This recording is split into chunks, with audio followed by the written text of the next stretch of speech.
பச்சரிசி மாவில் கூழ் ஆப்பம் எப்படி பண்ணலாங்கிறத காமிச்சிருக்கிறேங்க. இதுக்கு 1 கப் அளவுக்கு தண்ணி எடுத்துட்டு அதில் 2 டேபிள் ஸ்பூன் அளவுக்கு பச்சரிசி மாவு போட்டு நல்லா கரைச்சிட்டு அடுப்பில் வச்சு சூடு பண்ணி கூழ் ஆக்கிக்கலாங்க.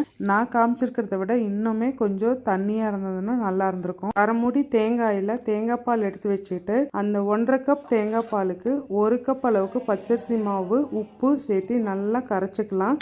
இதுக்கிடையில் அந்த கூழ் நல்லா ஆறி இருக்கும். அந்த கரைச்சி வச்சிருக்க மாவுலேயும் கூழ் கொஞ்சம் சேர்த்து மிக்சியில் வச்சு நல்லா அரைச்சிக்கலாங்க. மீதி இருக்கிற மாவில் அந்த அரைச்சிருக்கிற கூழையும் அந்த மாவையும் சேர்த்து கையில் கரைச்சி ஓவர் நைட் வச்சிட்டிங்கன்னா அடுத்த நாள் காலையில் நல்லா ஃபெர்மெண்ட் ஆகி ரெடியாக இருக்கும். உங்களுக்கு கொஞ்சம் கெட்டியாக இருந்ததுன்னா திருப்பியும் கொஞ்சம் தேங்காய் பால் சேர்த்திக்கோங்க. இது ஆப்பக்கல்லில் விட்டு நல்லா சுற்றி விட்டு மூடி வச்சு எடுத்தோம் அப்படிங்கும்போது சூப்பர் டேஸ்டான ஸ்பாஞ்சியான ஆப்பம் ரெடி. கண்டிப்பாக ட்ரை பண்ணுங்கள். தேங்க்யூ.